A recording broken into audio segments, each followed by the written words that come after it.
Bem-vindos a mais um episódio do nosso podcast, O que Elas Querem, onde vamos juntas conquistar novas ferramentas para nos desenvolver como mulheres. Por meio de histórias, de conquistas e realizações, conversaremos com várias mulheres que não têm medo de mudar ou errar o rumo da sua vida para conquistar ainda mais coisas. Isso aí. E hoje estamos aqui com uma pessoa muito especial. Ela é médica nutróloga, doutora Camila Ciarini, uma grande amiga.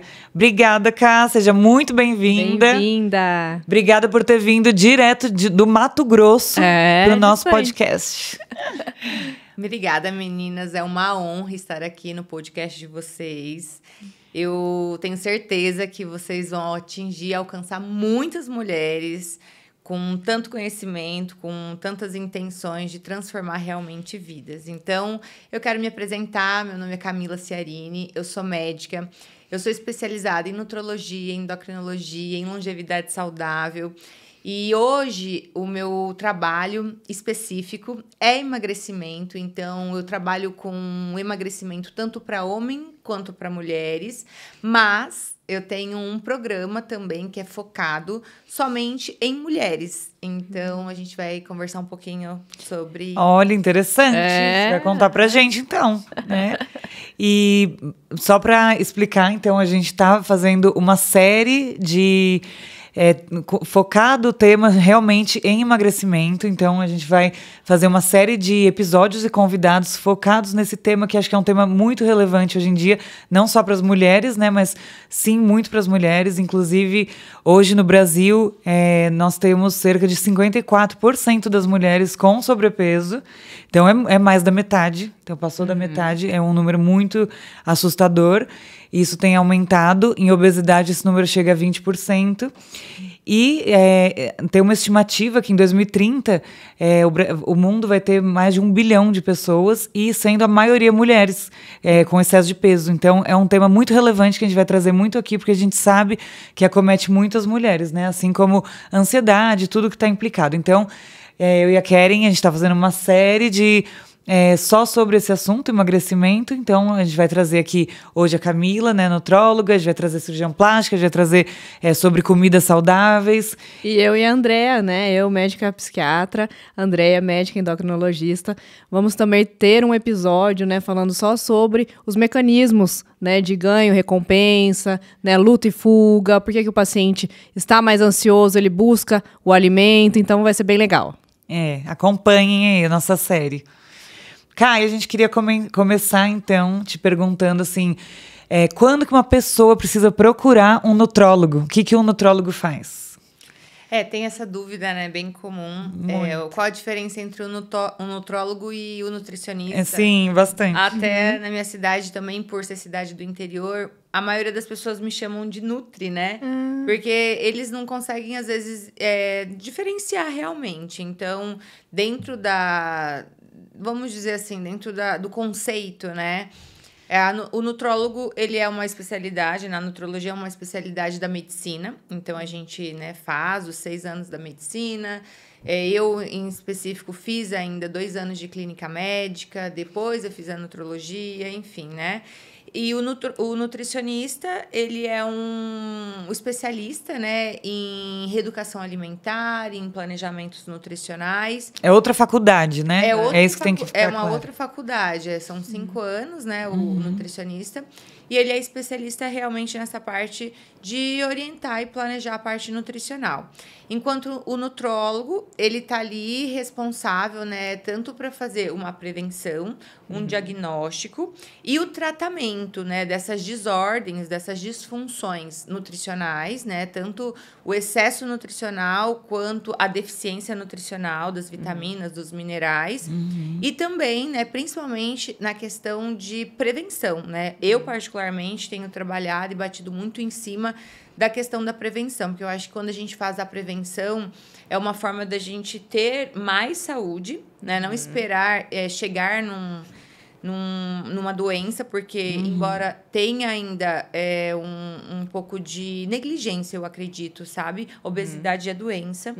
As pessoas, às vezes, têm um conceito deturpado que obesidade estética, focado só para estética, e não, né? A gente sabe que não, que é uma doença que implica inúmeras complicações. Então, eu tenho buscado muito trazer essa questão de prevenção para quem não é obeso, para quem já está em sobrepeso, para que não chegue a uma obesidade. Mas hoje, né, para quem me acompanha até nas redes sociais, olhando até o meu perfil e o estereótipo, sempre tem aquele julgamento, acreditam que eu sou a médica dos marombas da academia, e não, né? Os meus pacientes são pacientes obesos, né? Obesidade 1, 2 e 3, que eu foquei só nisso, e são pacientes mais velhos, que não tinham entendimento, né, do que é uma vida saudável, do que é um comportamento alimentar saudável, qual a importância, né, dos hábitos saudáveis. Isso inclui, né, desde uma coisa simples, que é beber água, e atividade física, né, sono de qualidade, enfim. Todos os pilares, né? A gente fala muito sobre isso. Então, você gosta de trabalhar essa prevenção, né? Acho que tudo hoje em dia está tendendo a isso, né? A prevenir as doenças, não esperar elas se instalar mesmo. E realmente é muito subtratado mesmo a obesidade, assim, do diagnóstico, assim, de quem tem o diagnóstico de obesidade, pelo menos grau 1, menos de 20% das pessoas estão sendo tratados, assim, recebendo tratamento. Então, é muito importante, porque a gente sabe que vai acabar evoluindo com alguma complicação, né? Não existe aquela obesidade saudável. Aliás, assim, existe em um caso, né? Eu costumo falar que tem um caso que existe, que é quando aquele paciente foi, por exemplo, obesidade grau 3 ou 2, e ele mudou todo o estilo de vida dele, perdeu um peso considerável e ele ainda está em obesidade 1. Então, a gente sabe que ele teve uma melhora na saúde muito importante em prevenção de doenças, mesmo ainda estando num nível de obesidade. Então, a gente também tem que olhar o contexto e o histórico pessoal, né, de cada caso. Não dá para negligenciar, né, e dizer que é saudável, não é, né? Até porque, vamos falar também, eu quero te perguntar, Camila, hoje em dia tem muitas pessoas, né? Agora a Andrea falou de dados, as pessoas estão engordando, né? Estão tendo uma vida menos saudável, né? Mais estática, né? Saindo menos de casa. Eu vejo nos consultórios mesmo alguns pacientes que querem sair, às vezes não tem companhia porque as pessoas não têm saído, né? E isso também diminui o metabolismo. Então tem várias teorias sobre por que essas pessoas estão engordando. Queria saber de você, qual seria a sua teoria? Então, a Andrea falando, né, sobre essa questão de ser saudável, não ser saudável, juntando com a sua pergunta, as duas perguntas, ela, no meu conceito, no meu conhecimento, no que eu tenho buscado, se resume a um ponto, né? Então, o que seria saúde? Né? O que seria contextualizar saúde? Para você falar se a pessoa que está acima do peso é ou não saudável. Então, hoje a gente sabe que o VO2, né, máximo, ele é o que caracteriza a nossa longevidade, nosso tempo de vida, nossa expectativa. E como eu vou fazer para ter um VO2 máximo, né, num bom nível, praticando atividade física? Explica para as pessoas. Então pode ser a questão, né, ser uma pessoa sobrepeso saudável, obesa saudável, tudo vai realmente depender do contexto. Por quê? Como a Karen falou, a questão do sedentarismo já é a principal causa de prognóstico ruim para mortalidade, para adoecimento. E a questão da obesidade, ser ou não saudável. Então, assim, no meu contexto, dentro do que eu até hoje, né, estudo e entendo, para você ter, né, saúde, você precisa ter um VO2 máximo em níveis ótimos. E como eu conquisto esse VO2 máximo, né? Como eu conquisto esse VO2 ótimo? Praticando atividade física, né? Então, a atividade física, ela vai além do emagrecimento, até porque se você faz atividade física e não coloca um déficit calórico associado, você se torna uma pessoa ativa, né? Uma pessoa que pratica esporte, atividade física, porém isso não vai impactar no seu emagrecimento. O emagrecimento ele vai ser impactado diretamente pelo contexto, que também nunca é uma única coisa. Mas hoje, daria sim para a pessoa ser um pouquinho acima do peso e falar, não, essa pessoa é saudável, desde que dentro de uma ergospirometria, dentro de uma calorimetria, ela tivesse um VO2 que estaria em níveis ótimos. Tem algumas pessoas que não sabem o que significa o VO2 máximo. Então, só para explicar que é um parâmetro, né? Que quando a gente faz alguns exames mais específicos, como a ergospirometria, ou alguns relógios também eles fazem, né? É que hoje em dia, assim, o VO2 máximo, ele vê a sua capacidade pulmonar. Ele vê como que você está conseguindo ventilar, o quanto você está conseguindo produzir de oxigênio. Então, mostra nossa capacidade de atividade física, né? Nosso condicionamento físico. De uma certa forma. Exatamente. Certo. Então, é um ótimo parâmetro. E aí, né, tem essa questão, né, da pessoa conseguir metabolizar melhor, né? E aí ter um VO2 também melhorado.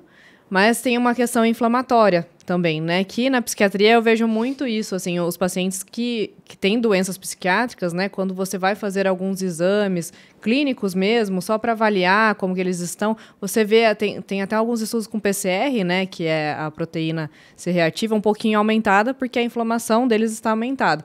E nos pacientes que têm essa obesidade, isso também ocorre, né, Camila? E no sedentarismo, né? Piora mesmo.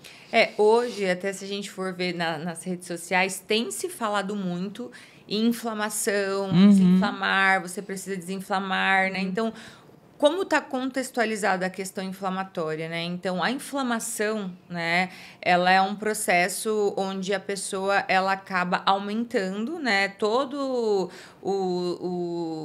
vamos dizer assim, toda a sua parte imunológica... Todas as respostas, cascatas, né? Uma chuva de... Exatamente. Então, fica a inflamação no contexto. Se a gente for pensar uma pessoa com amidalite, ou uma pessoa com sinusite, ou uma pessoa... Coisas que são mais comuns, né? Se a gente for analisar. Ou se a gente for pensar numa gastroenterite. Ou seja, toda a ite, né? Que é um processo inflamatório. Sinusite, rinite. Rinite, todas as ites, elas vão trazer o quê? Vão trazer essa cascata de... Uma inflamação aguda, né? Uma inflamação aguda, de substâncias agudas. Então, citocinas inflamatórias, células de imunidade, tudo isso vai ser desencadeado, vai ser recrutado. E aí, o que acaba acontecendo? Dentro de todas as doenças, né? Doenças psiquiátricas, doenças gastrointestinais, a própria obesidade, a reação inflamatória, ela vem da onde, né? Se a gente for analisar, ela vem do contexto, né? Sempre. Mas o primeiro contexto, que é um comportamento que né? É da pessoa, ela que tem autoridade sobre aquele ato, que é sobre as escolhas. Então, alimentares. Né? O que eu vou comer? Então, toda vez que eu me alimento com alimentos industrializados, ultraprocessados, excesso de fritura, enfim... Açúcares, né? Muita coisa... porque, na verdade, todos os industrializados no rótulo, lá nos ingredientes, está lá. Açúcar. Ou, às vezes, com outro nome, mas está lá. Maltodextrina. Disfarçado mesmo. Eu sempre coloco isso. Leiam um rótulo. Maltodextrina, maltose, dextrose, maltitol, tudo isso. Frutose, açúcar demerara, açúcar mascavo. Então, tem até um estudo sobre isso, né? Quantos nomes o açúcar tem, né? São mais de 50 nomes, assim. São muitos. Tem que ficar muito atenta na leitura do rótulo. E aí, o que acaba acontecendo? Esses açúcares, todos esses açúcares, que o corpo não vai saber, não, é açúcar, não, é mal, né? Dextrose, não vai ter como. Não, esse é demerara. Esse não, tá ok. Não, então, esse alto pico, né, de açúcar, de glicose que se instala no organismo, é o que vai desencadeando esse processo inflamatório, né? E aí, aumentando esse processo inflamatório, é onde, né, a gente sabe, a Andrea também aqui como endocrinologista e a Keren como também psiquiatra sabem, né? É bom a gente lembrar aqui que a obesidade, ela é o quê? Gatilho para desenvolver mais de 200 comorbidades, desde doenças psiquiátricas, né? Déficit de atenção, TDAH, ansiedade, né? Doença, depressão e também todas as outras, diabetes, hipertensão, colesterol, dislipidemia, apneia, enfim. Então, as escolhas alimentares, o processo inflamatório, né? Se a gente for pensar agora na pandemia, né? Nessa doença que acometeu tantas pessoas, que também foi gatilho para desencadear o quê? Inflamação. Foi o que a gente mais viu, inflamação. Tanto que até hoje a gente está colhendo o quê? Complicações da pandemia. Muitas pessoas estão tendo, né, distúrbios endocrinológicos, de tireoide, enfim, neurológicos, questão de memória. E por quê? Porque tudo isso está impactando na questão inflamatória. Sim. E aí entra o ponto. que as pessoas querem uma pílula mágica para resolver tudo, mas não querem mudar a causa. O comportamento. Sim, perfeito. Não, e a pandemia foi realmente assim um divisor de águas para piorar, infelizmente.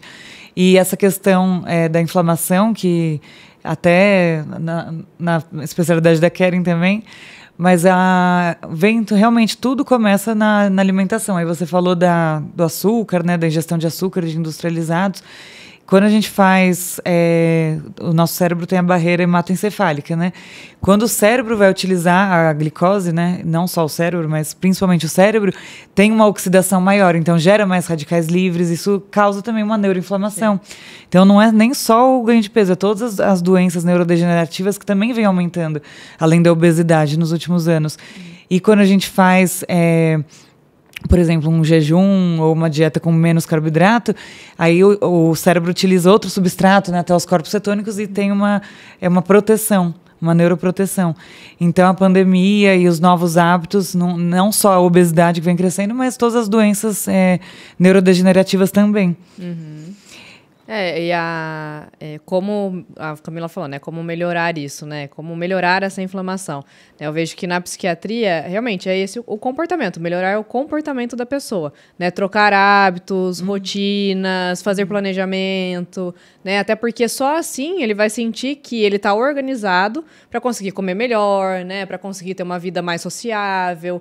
Outros parâmetros, tudo pela organização mesmo, né? Sim, porque é o que a Camila falou, não adianta enfiar um remédio em cima desse... Não, a inflamação, a pessoa não é um incêndio, porque o incêndio seria a inflamação aguda, né, que você falou, a amidalite, a rinite, mas a pessoa está ali num fogão de indução. Então é uma inflamação, é um processo crônico, mas é todo dia, então todo dia causando esse mal, gerando essa cascata e gerando cascata de citocinas, e isso é muito ruim também a longo prazo. Não adianta você, num contexto desse, pôr hormônio, remédio, não é o que vai resolver. Então realmente começa com os hábitos mesmo, comportamento. E um ponto muito importante, né, que a gente tem que sempre ressaltar, não tem como a gente esquecer, né? Então, eu até assisti o podcast de vocês, que vocês fizeram com uma gastro, e eu trabalho muito isso, e gosto de sempre relembrar, porque se a gente começa o nosso processo de digestão, porque assim, ó, se a gente for analisar, você pensa para pensar? Não, só vem. Você pensa para respirar? Você também não pensa para fazer uma digestão. Então, o seu organismo ele foi naturalmente feito para isso. Então, por exemplo, a gente não tem controle sobre como nós vamos reagir a determinados alimentos e sobre a nossa própria digestão. Então, quando a gente come, o alimento ele entra pela boca, né? E ele sai pelo ânus e ele passa por todo um processo. E aí, o que acaba acontecendo? Como que ocorre, então, essa inflamação? Então, por exemplo, quando eu me alimento de alimentos altamente industrializados, açucarados, ou um excesso, né, de álcool, enfim, tudo que é excesso, tudo que é demais, tudo que está fora do equilíbrio, então você vai entrar ali, né, o alimento ele entra na boca, ele começa a ser digerido, ele começa o processo pela saliva, e aí ele desce pelo trato digestório até ele chegar no final, que é no intestino delgado, onde ele tem ali no intestino delgado essa absorção das vitaminas e dos minerais, e a hora que ele chega no intestino grosso, ele tem essa absorção da água, para que ele seja, então, excretado, porque como a gente elimina as nossas toxinas? Então, pela saliva, pelo suor, pela urina e pelas fezes. Então, quando eu consumo esses alimentos que são altamente inflamatórios, eu não consigo processá-los, eu não consigo digeri-los. E aí, essa não digestão, né, esses alimentos que não são bem digeridos, eles aumentam o quê? A permeabilidade da nossa barreira intestinal. E esse aumento da permeabilidade faz com que essas toxinas que não são excretadas, elas ultrapassem e caiam direto na nossa corrente sanguínea e cheguem no cérebro. Então, ocorre o quê? Uma inflamação também na parte neuronal, porque todo mundo fala, né? Essa ligação do intestino-cérebro, ele vem desse lugar. Por quê? Porque quando atravessa essa barreira, né, intestinal, caindo na corrente sanguínea, automaticamente vai chegar no nosso outro ponto, que é o que comanda tudo, na verdade.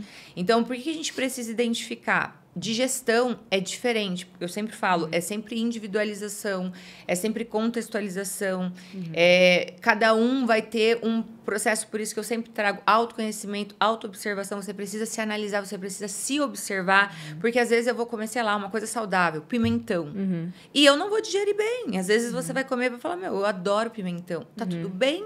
Então eu preciso o quê? Observar o que o meu corpo digere e o que o meu corpo não digere, e quando eu vou ganhando essa autonomia e eu vou ganhando esse conhecimento, aí eu começo a ganhar ainda mais o quê? Saúde. Então, eu acredito muito nessa parte. Outro contexto que eu tenho estudado bastante, que não é cientificamente comprovado, mas inúmeros médicos, nutricionistas renomados também acreditam, porque se você colocar na prática clínica, isso dá muito... Na prática, clínica dá muito certo, é o tipo sanguíneo.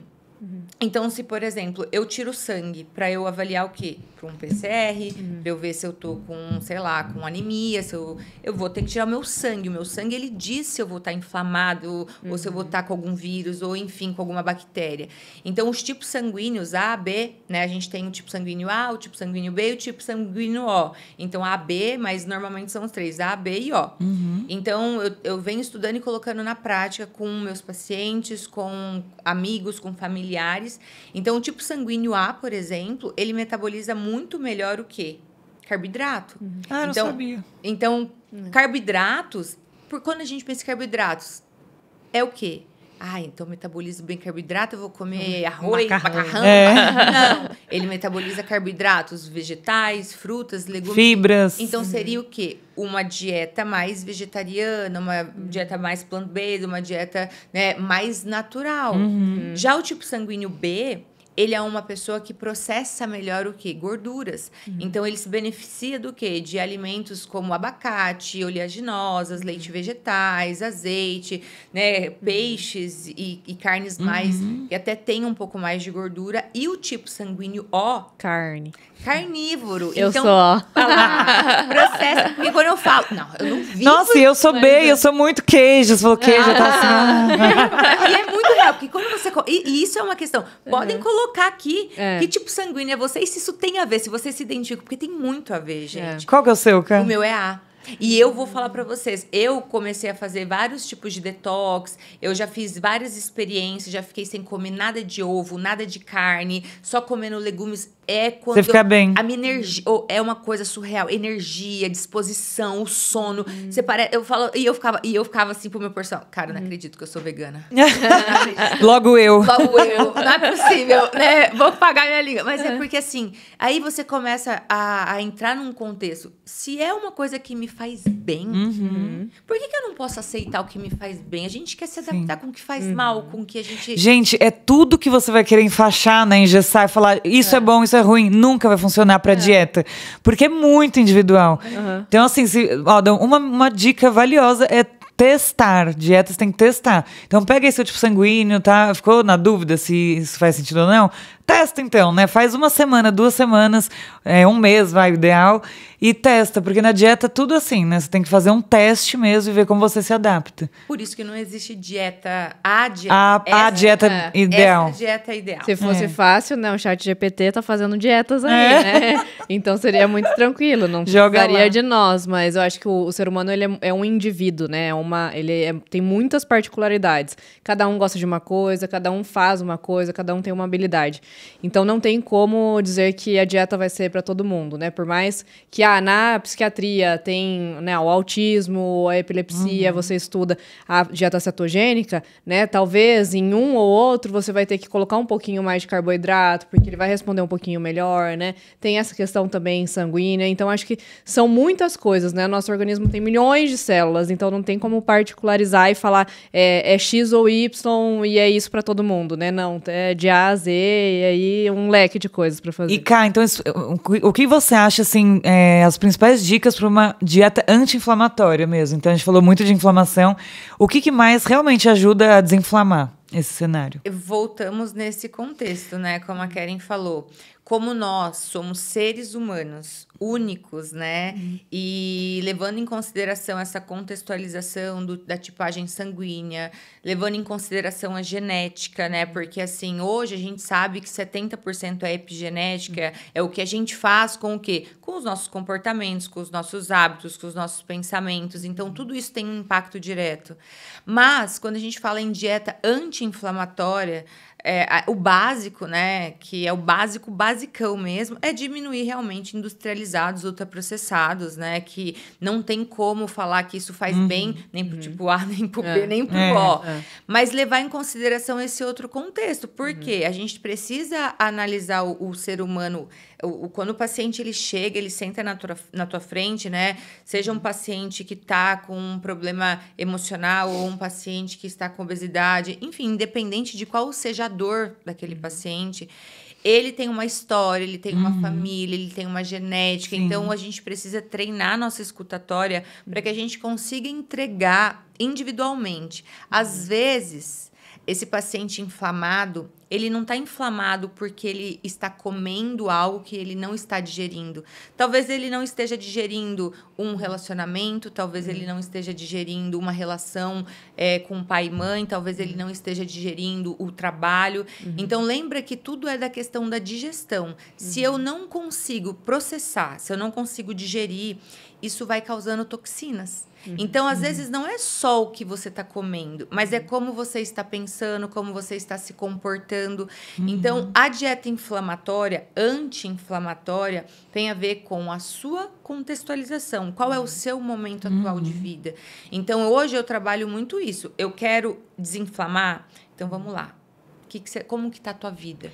Como estão seus relacionamentos? Como você está se alimentando? Como você está praticando atividade física? Porque quando a gente começa a abordar, o contexto é muito importante, né? Então, eu falo que quem se conhece, emagrece. Porque o autoconhecimento quem se conhece emagrece. Porque às vezes a pessoa tá focando lá só no pão, no arroz, no chocolate. Não posso. Não posso. E aí, isso já vai gerar um transtorno psíquico com uma pessoa tão grande. E um estresse, né? Que ela não consegue digerir esse processo. E aí, automaticamente, ela continua se inflamando, né? Às vezes, ela se inflama até mais com os pensamentos negativos do que com a própria comida. Mas se a gente for levar para o lado da alimentação, isso daí seria, sim, uma regra para todos, né? Aí, sim, eu bato o martelo, é uma regra para todos. Industrializados, ultraprocessados, açúcares, né? Então, isso seria ideal todos nós reduzirmos, deixarmos numa exceção. Eu tenho um aniversário, ok, eu vou comer uma fatia de bolo. Sim. Ok, eu tenho um jantar, eu vou comer um docinho. Não tem problema. O contexto é que hoje em dia as pessoas comem isso todo dia. No café, depois do almoço e antes do jantar ou depois do jantar. Então, é a regra que deveria se tornar exceção, eu acho que é o ponto. Sim. Por isso que é importante, assim, na nossa consulta, né? Um tempo bom de consulta, né? Isso a Lívia tinha falado, que é uma consulta muito mais longa, porque você tem que extrair do paciente coisas que ele nem imagina, né? Que tenha relação, né? Que tenha relação, assim. Então, nós mesmos, quando nós temos dificuldade de falar, eu não sei o que eu comi há 3 dias, né? Então, até lembrar tudo, saber o recordatório, o que ele tá comendo, se ele faz alguma atividade, se ele não faz, o que né, ele tem colocado na rotina dele. Então, é uma consulta também mais longa, né, Camila? Para você saber tudo isso do paciente. E quando ele volta, às vezes ele fala assim, nossa, na vez passada eu nem lembrava de ter falado isso, né? Mas eu hoje estou melhor, né? E eu vi que eu tinha isso só porque eu melhorei, né? Eu falo que hoje, né, eu tenho um dilema, assim, comigo, né? Dentro da minha missão, dentro do meu trabalho.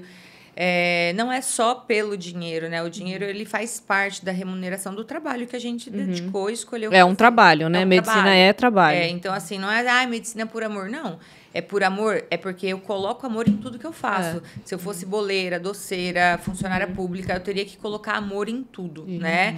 Então, assim, quando você coloca amor no que você está fazendo, isso tem um impacto diferente. Então, por exemplo, hoje eu falo que a minha consulta, é terapia, é tudo. Alinhamento de chakras. Exatamente, porque se você não olhar, é um atendimento corpo, alma, espírito, corpo, mente, espírito. Porque, assim, se você não consegue olhar o ser humano como um ser humano integral, a gente vira o quê? Prescritor de receita.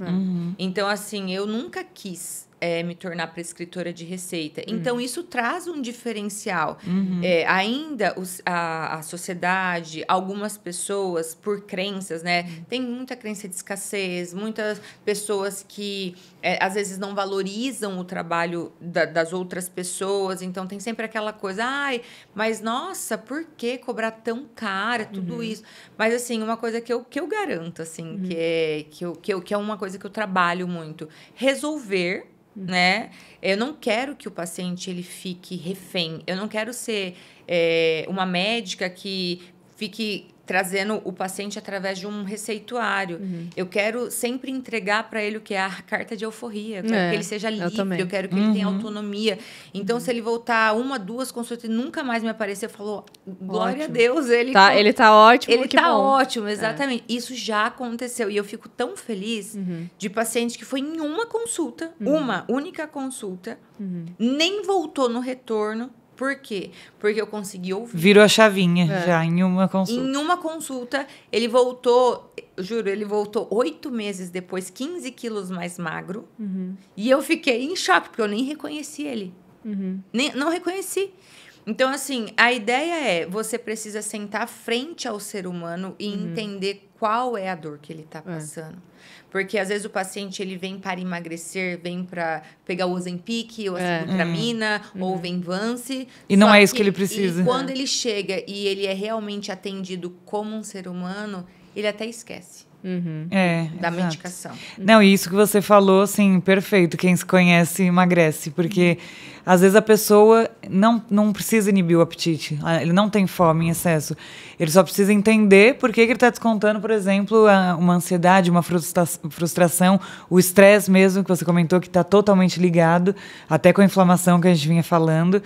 Totalmente, o estresse, o cortisol, esse eixo é totalmente ligado a essa piora da desbiose, né, desse vazamento, que começa o processo de inflamação.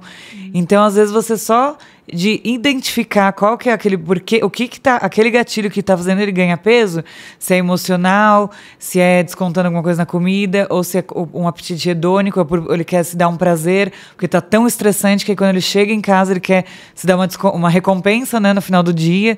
Então, só de você identificar e mostrar para ele, às vezes é o que ele precisa. E não precisa reduzir a fome metabólica, né? A fome real mesmo.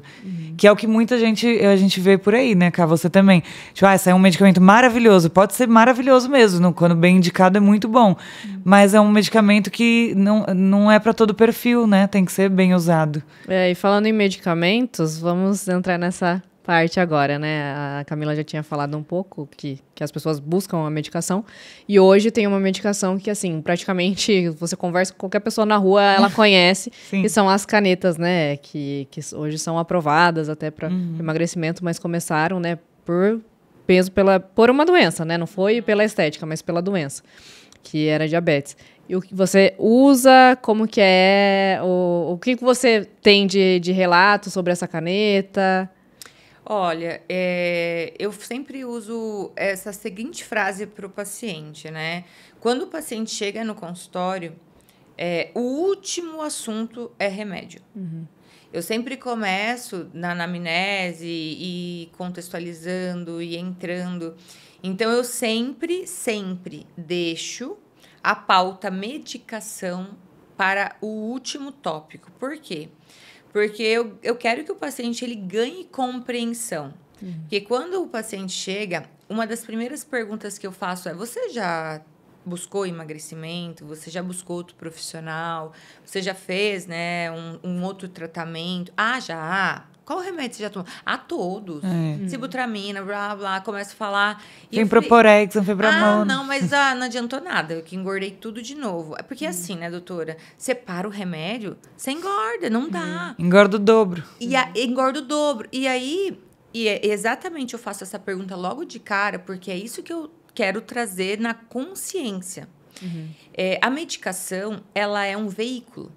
Ela faz com que você chegue no seu destino final com mais velocidade. Então, eu sempre falo, por exemplo, daqui do ponto A até o ponto B, vamos supor, a gente tem 1 quilômetro.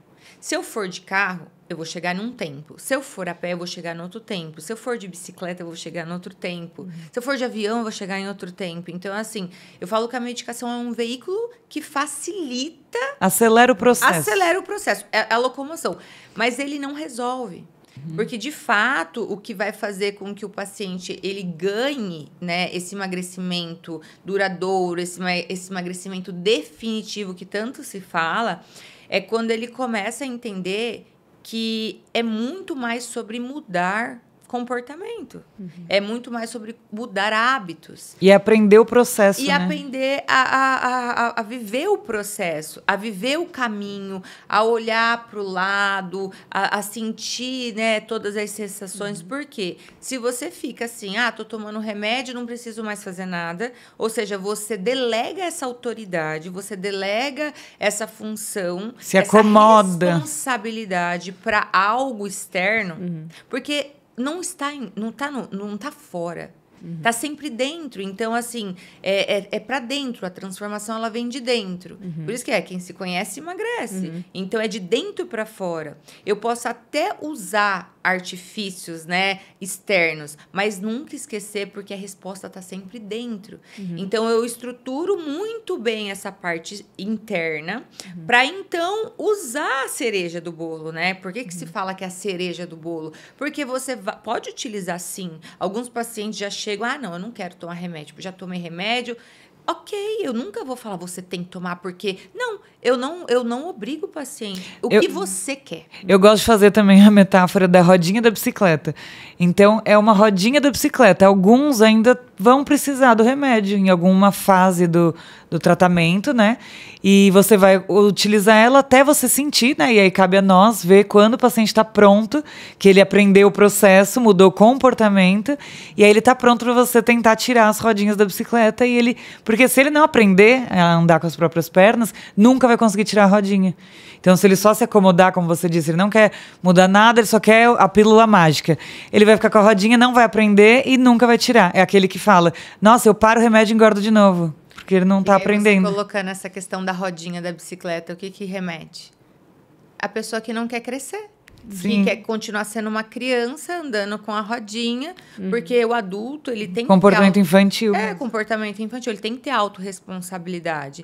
E aí entra outro contexto. Quando eu sempre coloco os pilares e eu dou a opção, eu explico, e como eu disse, né, sempre é paciente obesidade 1, 2, 3, obesidade mórbida, pacientes que não querem ir para bariátrica, que querem tentar o tratamento clínico antes.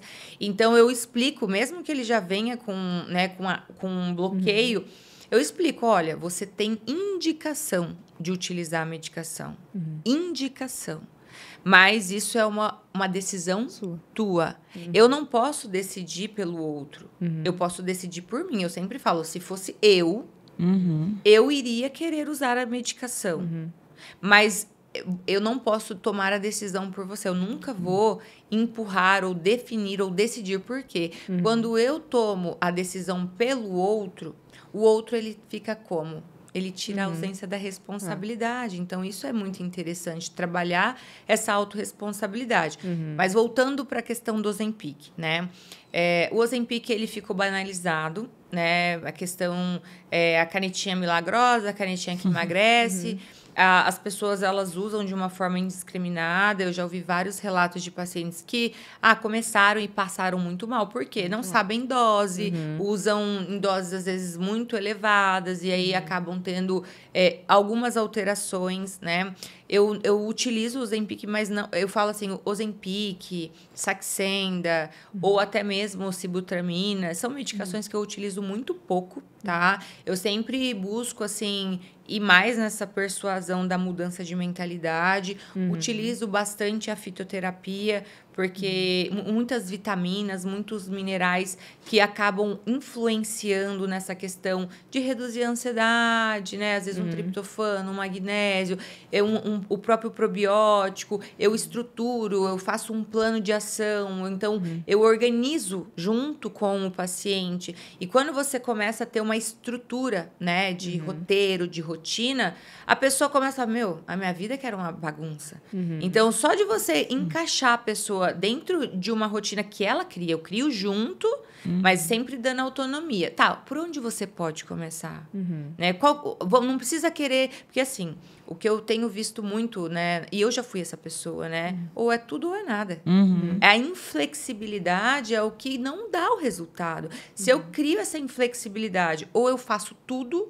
Ou eu não posso errar, não posso comer um brigadeiro, ou senão, se eu comer eu vou comer 20, entende? Então, eu tenho trabalhado muito com os pacientes essa questão da flexibilidade. Volta na mesma coisa da maturidade, né? Eu acho que esse processo de emagrecimento, no fundo, é um amadurecimento, né? Então, você vê que a pessoa tem hábitos realmente de uma criança mesmo, né? Até o paladar infantil, que a gente fala tanto. Então, óbvio, gente, que o doce, isso é uma coisa biológica, que o doce é mais gostoso e é mais palatável, e a gordura, mas a gente tem que usar o nosso amadurecimento mesmo, e o nosso cérebro racional, né? Então isso faz parte de um processo de amadurecimento mesmo, você tomar as suas decisões e aprender. Então, e saber que vai tirar a rodinha e que você vai cair, né? Exato. Vai ter alguns deslizes, já vai ficar o piso mais liso e você vai ter queda. Mas tendo queda, você levanta, pega a bicicleta e anda de novo. E se em algum momento tiver que voltar a rodinha, tudo bem, a gente volta a rodinha mais um pouco, depois tira, né? Com certeza. Faz parte do processo. E assim, além das canetas, né, tem muitas medicações, outras que a Camila conhece, né? A Andrea também por ser endócrino e eu por ser psiquiatra. Né, porque tem muitas medicações que nós usamos em conjunto que tratam algumas coisas diferentes. Bupropiona, por exemplo, é uma medicação que é muito usada na psiquiatria, que é um antidepressivo, né, mais dopaminérgico, então dá mais energia, né, substitui um pouco aquela vontade do doce, daquela compulsão, então é uma medicação também usada. E às vezes trabalhar junto também isso que a Camila falou, o paciente às vezes ele está mais triste, já ganhou peso, né, então por que eu vou usar uma caneta com ele se talvez eu poderia usar a bupropiona, que vai já melhorar o humor dele e também vai melhorar a compulsão, né? Então, você tem que pensar mesmo no paciente integral e fazer essa consulta olhando nele como um todo. É que tem o remédio da moda, eles aí querem passar para todo mundo. E as pessoas não são iguais mesmo. Cada uma vai ter um gargalo, né? O que está engordando por um motivo. Volta nesse ponto também, né? Por isso que você saber, aprender, né? Se dedicar em escutar o paciente, porque assim, a gente sabe, né, que tem as contraindicações, nem todo medicamento é para todo mundo. A Ozempic, ela tem poucas realmente contraindicações, acho que por isso que se tornou uma febre, e aí se dá certo para um, vai dar certo para todo mundo, mas assim, eu particularmente, eu não uso a medicação da moda, eu procuro sempre ouvir a necessidade, por quê? Tem pacientes que comportamentos alimentares, qual que é o seu comportamento? Você é de comer volume? Você é de beliscar? Você é de acordar no meio da madrugada para atacar a geladeira? Não, você é uma pessoa mais ansiosa, que está sempre preocupada, então come mesmo sem fome. Então, você conseguir observar qual é a forma que essa pessoa se comporta em relação à comida é muito importante. Então, o Ozempic, ele vem para essa questão do volume, né? Da hiperfagia, da pessoa comer pratão, comer poucas vezes ao dia, comer pratão. Que é a grande massa... O hiperfágico que a gente fala. O hiperfágico. Só que, ao mesmo tempo, né, que as pessoas não conseguem compreender, e eu já peguei vários pacientes que já estavam usando o Ozempic por conta própria. Então, assim, mulher na menopausa, que não está dormindo bem... Tem pessoas que têm insônia, pessoas que não fazem atividade física. Aí então, não come os nutrientes adequados, não come proteína. O Ozempic, ele emagrece falsamente também. Isso que poucas pessoas sabem. Porque ele perde peso na balança, mas o Ozempic, ele é extremamente catabólico. Então, ele perde massa e água. Ele não perde gordura corporal. Então, se a pessoa não tem uma boa qualidade no sono, ela não tem a ingesta proteica adequada, ela não está fazendo atividade física adequada, o Ozempic é um tiro no pé. Então, não é para todo mundo. Eu já atendi paciente, né? Uma paciente que começou o Ozempic e depois de uma semana ela foi no consultório com crise de ansiedade. Já tive vários relatos também, querem, ó... Desânimo, depressão. Ah, não tenho vontade de Ficar fazer muito nada. astênico, Vontade de ficar só dormindo. Pessoas que... Eu tive já pessoas que falaram que tiveram insônia, que não conseguiam dormir. Não conseguiam dormir. Então, assim, não é o intestino, né, travado. Paciente que fica sem evacuar, que não... Então, assim, E fora complicações mais graves, como você disse, né, Ká? Tem poucas, mas existem. Então tá uma banalização, mas existem. Aumenta o risco até de câncer, nódulo de tireoide. Então, assim, é mais raro? Mas tem gente usando que nunca fez um ultrassom de tireoide, né? Como ele faz essa lentificação, né, no sistema digestivo completo, às vezes o paciente ele não evacua e aí ele começa a intoxicar, né? Porque como você acabou de falar, né, você tem que eliminar as toxinas. Se você não elimina, ele vai pro teu cérebro e você faz uma... E aí é inflamação. Uma inflamação. Alimenta o ciclo, E né? pode fazer até um delírio 1, né? Algo mais grave, porque, assim, tem pessoas que ficam muito tempo sem evacuar, né? E aí é mais idoso, tem mais comorbidades, isso é bem grave, né? E a questão, eu gosto muito também, né, do BUP, né? A bupropiona é uma medicação que eu gosto muito de usar, mas é uma medicação também que... Tem as contraindicações, mas é uma medicação que eu gosto, porque é um recaptador dopaminérgico, então hoje a gente está num mundo que está extremamente viciado em dopamina. Então, é uma medicação que tem as suas contraindicações, então eu também gosto de usar com muita cautela. Normalmente, eu sempre começo com uma mini dose. Eu falo que eu sou a médica da mini dose. Eu nunca uso a dose do mercado, porque eu acho que sempre dá para ser menos. Porque não tem, para quem não tem esse entendimento, a gente sabe que todos os estudos randomizados têm o placebo e tem a medicação. Então, às vezes, você coloca uma dose, sei lá, metade da dose de comércio, né, farmacológico ali, e o paciente já super tem um resultado. Por quê? Porque não é só a medicação. Se você colocasse ali um placebo dentro do comprimido e falasse, esse é o melhor remédio que lançaram para emagrecer, e você desse o roteiro do passo a passo do que ele vai ter que fazer, talvez ainda ele melhorasse. Ele teria resultado. Então, tá muito na questão, eu acredito, de você conseguir também virar ali a mente mesmo, a chavinha dentro da cabeça para a pessoa ter o resultado. Inclusive, acabou de chegar esse ano, né? Chegou o Contrave na farmácia, que é um medicamento que a gente já usa há 1000 anos, mas a gente manipula. Os psiquiatras também. Uma amiga minha falou, nossa, e agora chegou na farmácia. Que lançou. Aí agora vai começar a passar para todo mundo de novo. O Ozempic vai ser deixado de lado só porque chegou novo. Mas é muito bom. Eu sempre usei também bastante. Eu até prefiro. E agora vem pronto na farmácia. E, Ká, aproveitando que você falou essa questão do placebo, e você comentou também de fitoterápicos, você usa, assim, fitoterápicos? Você acha que realmente funciona? E, além do fitoterápico, eu queria te perguntar também dos chás. O que você acha que dessa parte, assim, mais natural, que realmente funciona? Olha, eu acredito muito que funciona, porque eu sempre falo assim, óbvio que não funciona para todo mundo, mas é porque a gente não pode generalizar. Eu acredito que é sempre uma contextualização. Mas, assim, como eu falo que eu sou uma alquimista. Antes de estudar muito e de colocar na própria prática. Então, assim, já fiz outros lives e assuntos, até um com a Keren já contei, então vou contar aqui de novo para as pessoas que estão assistindo. Eu já tive ansiedade, eu já tive um quadro de pânico, e é uma coisa que a gente não tem um porquê, simplesmente acontece, né? Pode ser por uma coisa muito grande ou por uma coisa muito pequena, pode ser por uma questão ambiental, enfim. E quando eu tive esse contexto, né, de ter um quadro de ansiedade generalizado, um quadro de pânico sintomático, taquicardia, mal-estar, falta de ar, aquela sensação de morte súbita, tipo... Como eu sempre fui uma pessoa apaixonada pela mente, eu já tinha rodado, né, nos estágios da faculdade, Quase fez psiquiatria, eu lembro, ficou na dúvida. Amo psiquiatria. Então, obviamente, naquele momento, eu já, é isso aqui, ó, diagnóstico fechado. Então, eu tive que incluir ferramentas para que eu não precisasse usar a medicação. Por quê? Não porque eu não fosse querer, óbvio que eu ia querer, né, gente? Mas é que eu estava fora do país.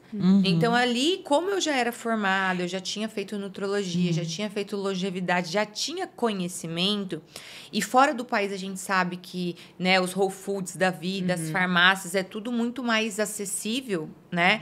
Eu fui até essas farmácias, esses Whole Foods, e eu comecei a fazer a utilização, né, de ashwagandha, de relora, da própria melatonina, de triptofano. Então, eu fui utilizando do conhecimento que eu tinha, colocando não só o fitoterápico, mas aí colocando exercício, né? Comecei a fazer corrida, depois me tornei maratonista, comecei a fazer meditações, comecei a buscar o que? Sempre o contexto, porque não é só o fitoterápico. E ainda para ajudar nesse mesmo lugar, que foi uma das experiências que eu fui do céu ao inferno e foi tudo. Eu agradeço todos os dias por ter vivido essa experiência, porque hoje, quando um paciente chega e fala, eu sinto isso, eu falei, eu sei o que você está falando. Eu já senti exatamente isso. Porque quando as pessoas falam, ai, besteira, que bobagem. Ai, isso não é imensurável. É difícil você entender, né? Ai, a sensação de que ia morrer. Assim, nossa, é difícil você entender. Nossa, tá fazendo vídeo. Ai, olha lá, vídeo. E não, né? A vídeo. É verdade. Não, e você como médica é muito engraçado, porque quando a gente que conhece, né? Aí quando você começa a sentir, você fala, estou tendo uma crise de ansiedade. Mas pensa quem não sabe. Você fala, meu Deus, vou morrer?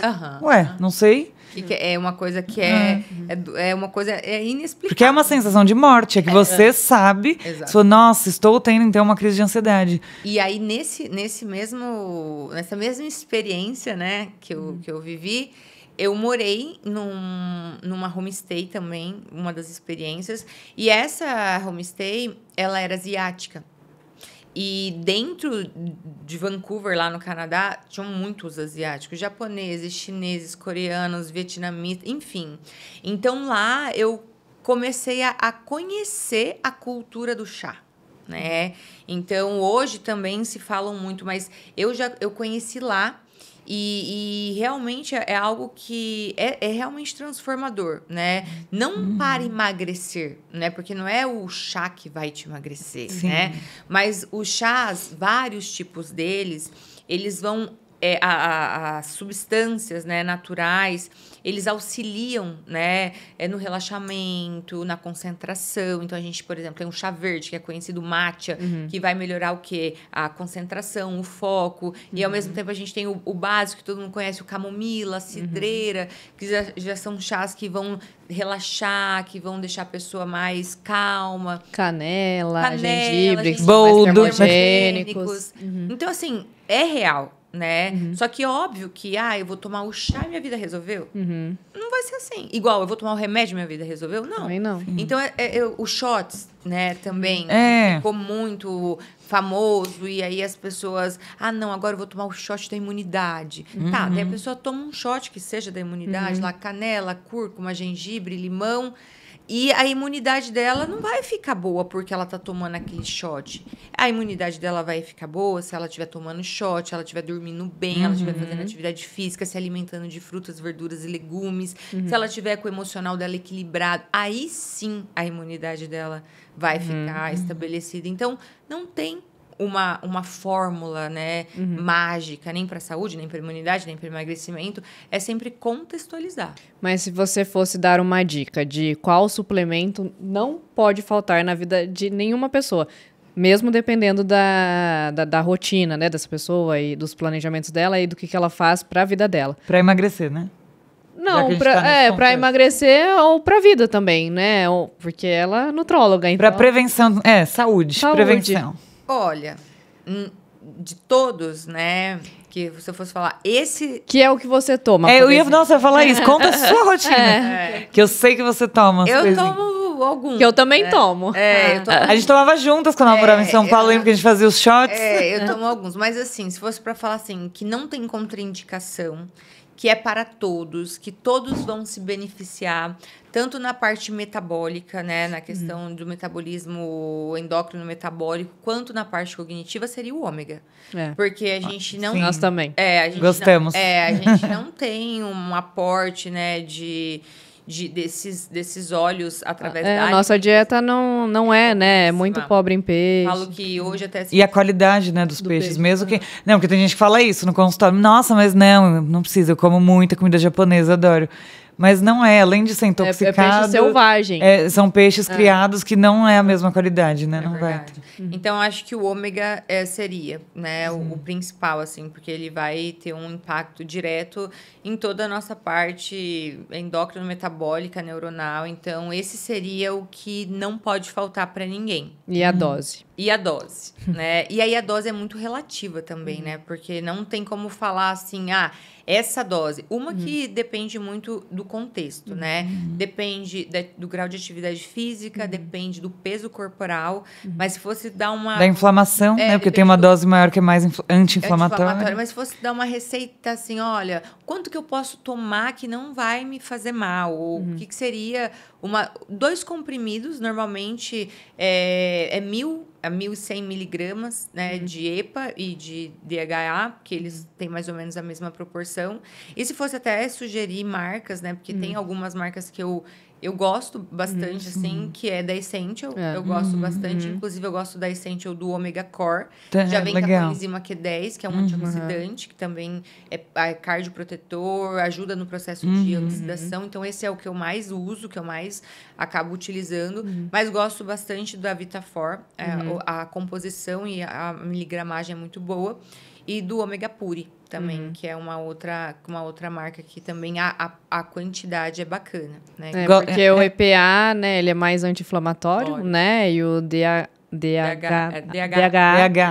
ele é mais reconstrutor, né? Da parte neuronal, né? Por isso que gestante... A gestante tem que ser um pouquinho mais. Mas, geralmente, 750 de EPA, né? Uns 480 de DHA, pelo menos para a parte da psiquiatria. Total, sim. Aí você pode mudar a proporção. Isso, 2 vezes ao dia. Aí o que é legal? Essas marcas que eu falei, tipo assim, elas têm mais ou menos, assim, né, entre 900 e 450 nessa proporção. Então, são doses bem bacanas. Eu só acrescentaria a Central Nutrition, que eu também acho muito boa. Mas todas essas também gosto, também indico. E a Central Nutrition também. O ômega deles também é bom.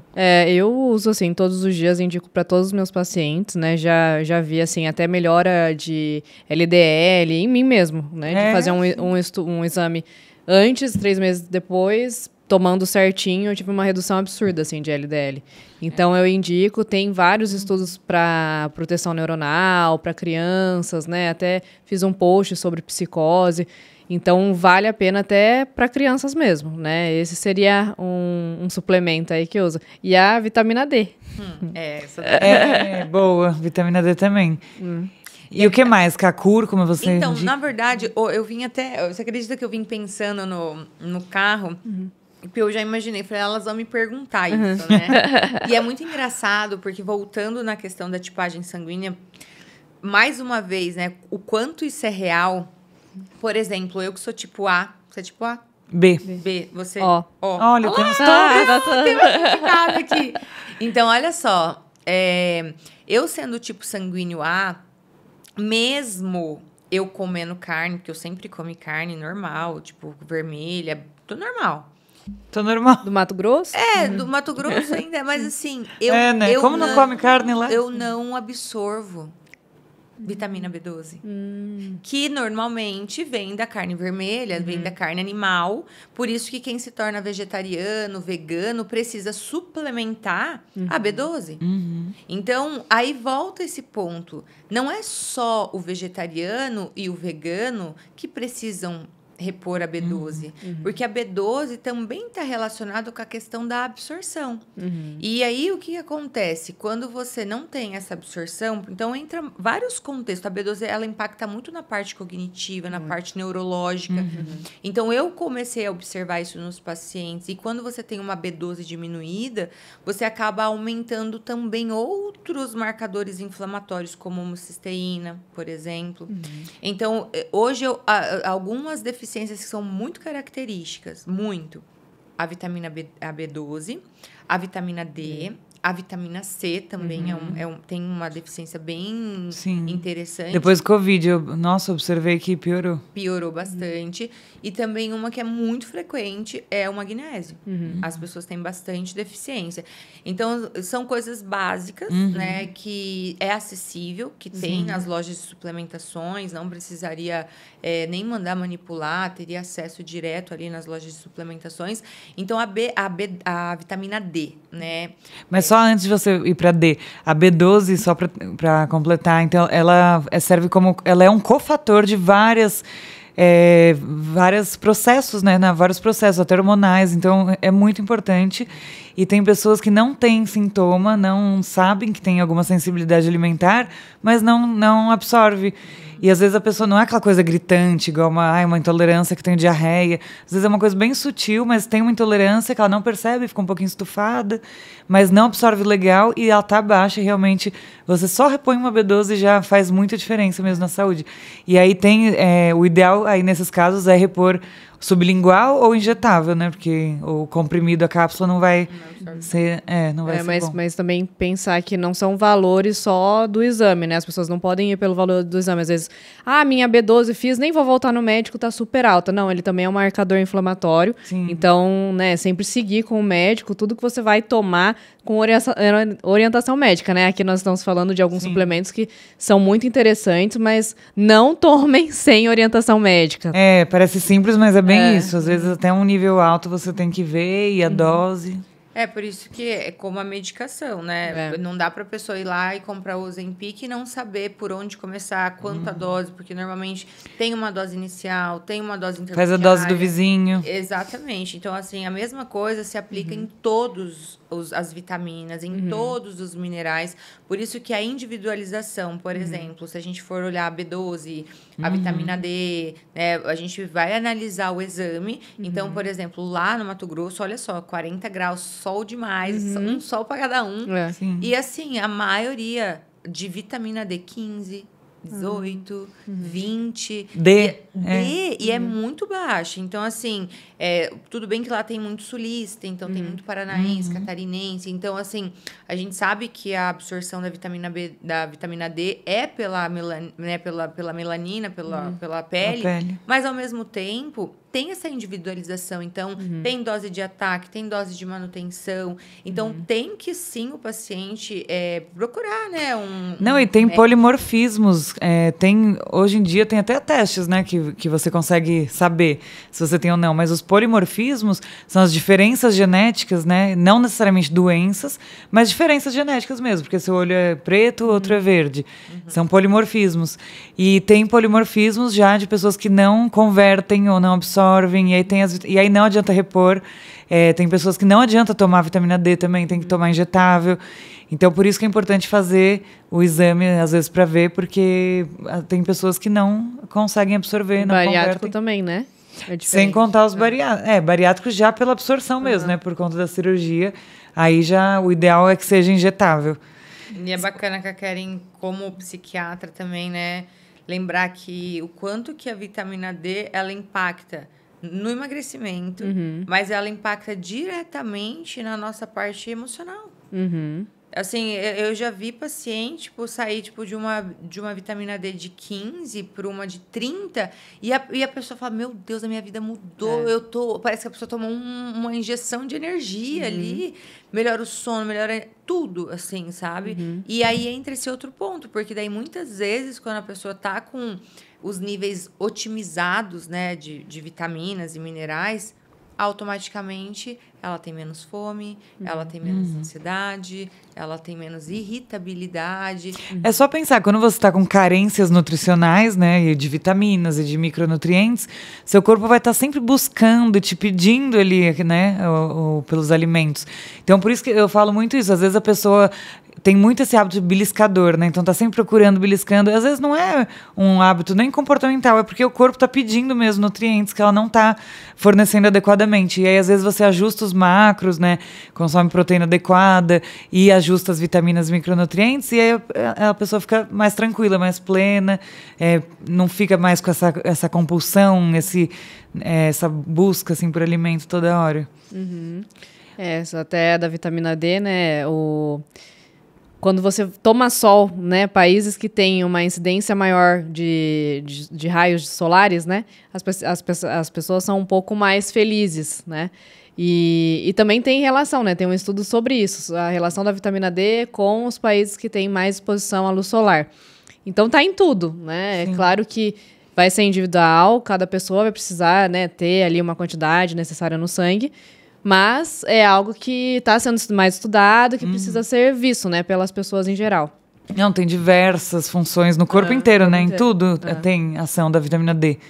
E fora do país, por exemplo, lá em Vancouver mesmo, a experiência que eu tive, né, morando lá um tempo, lá chove muito, lá faz pouco sol, né? São períodos realmente menores de iluminação, vamos dizer assim, né? Porque 4 da tarde já tá noite. Então, nesses países, né? Vancouver, por exemplo, os Estados Unidos, Boston é também uma cidade mais escura.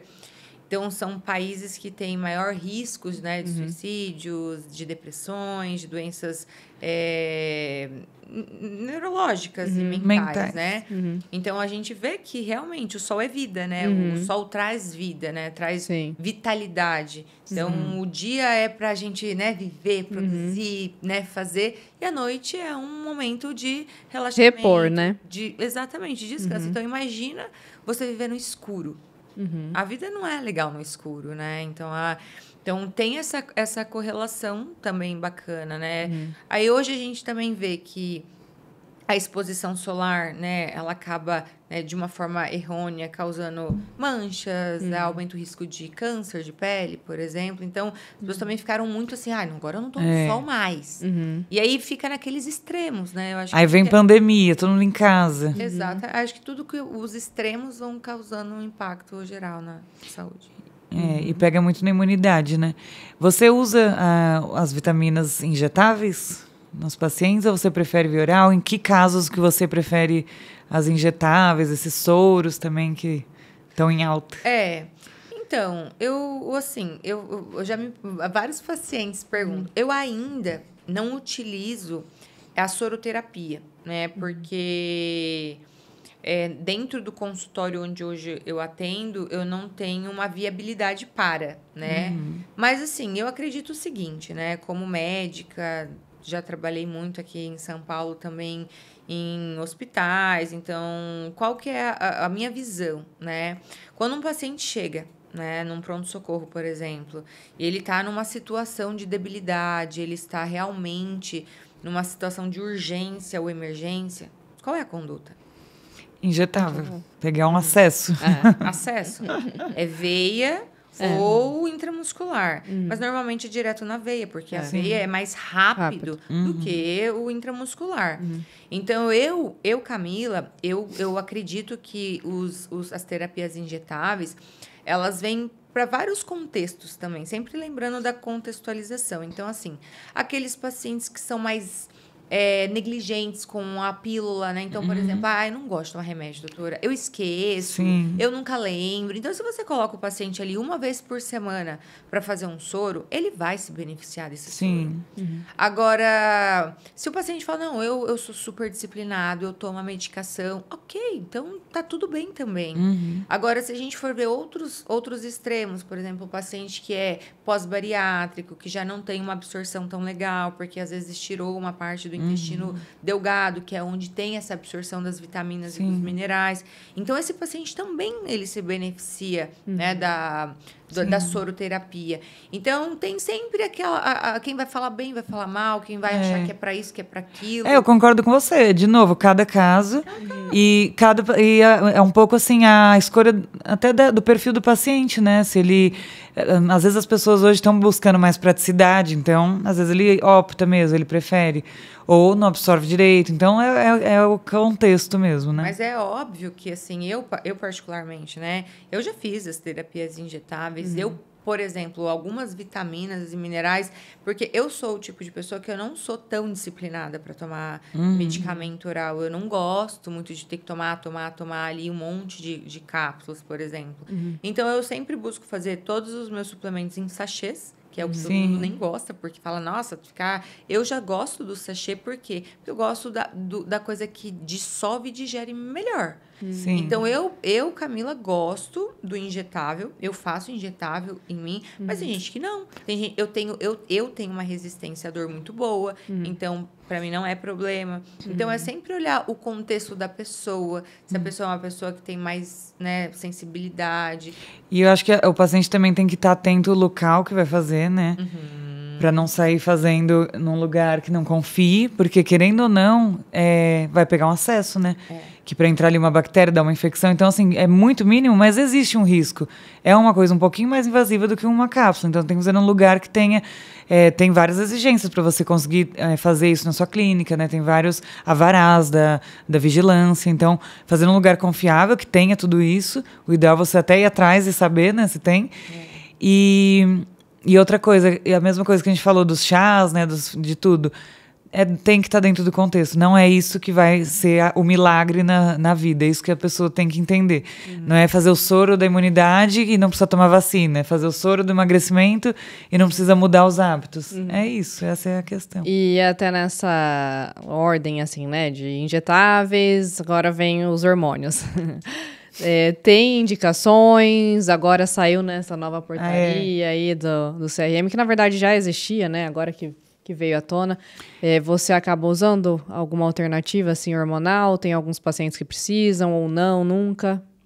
Então, teve vários contextos, né? Como você mesmo falou. Nunca foi permitido, né? O uso do... Nunca foi orientado, né? Indicado. Nunca foi, assim, explicitamente... Tem os prós e os contras. Qual que é a minha visão, a minha opinião em relação a tudo isso, tá?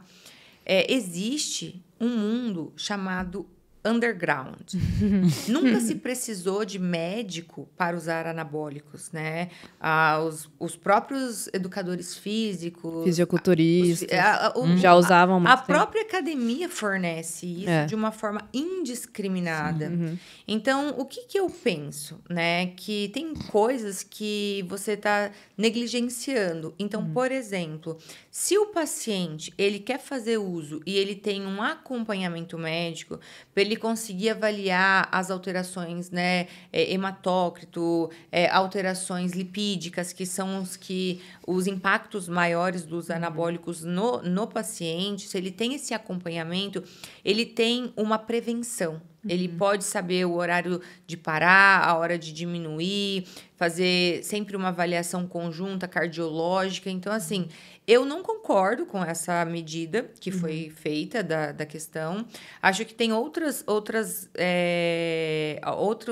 contextos que são mais invasivos. Então, se a gente for pensar em riscos, né, de morte, cardiovasculares, a cirurgia plástica é muito maior. Então, você vai fazer uma cirurgia plástica, você tem muito mais risco de morte súbita, de embolia, de TEP, e é muito mais invasiva. E morrem-se muitas pessoas, mas é estético.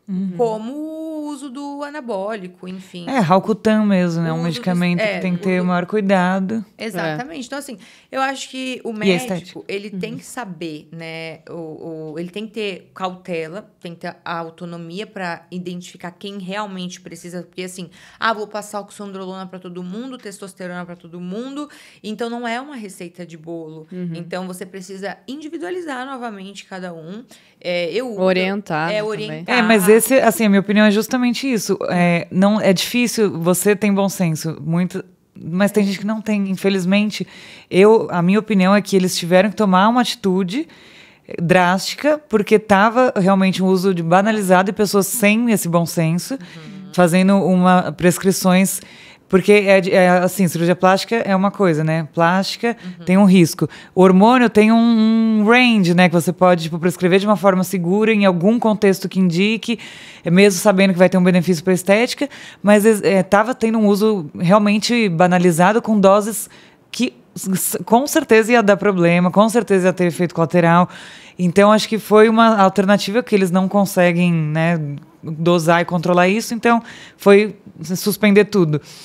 O problema é que, assim, essas medicações, vai resolver o problema. Né, às vezes eles não usam só uma, né, combinam várias medicações. Eu já peguei paciente usando vários medicamentos, né, que são medicamentos anabolizantes, e outros medicamentos para emagrecer. O paciente, ele estava inteiro cheio de placa nos dentes, quase perdendo os dentes, de tão corroído que estava por causa dos efeitos colaterais dessas medicações, como um todo.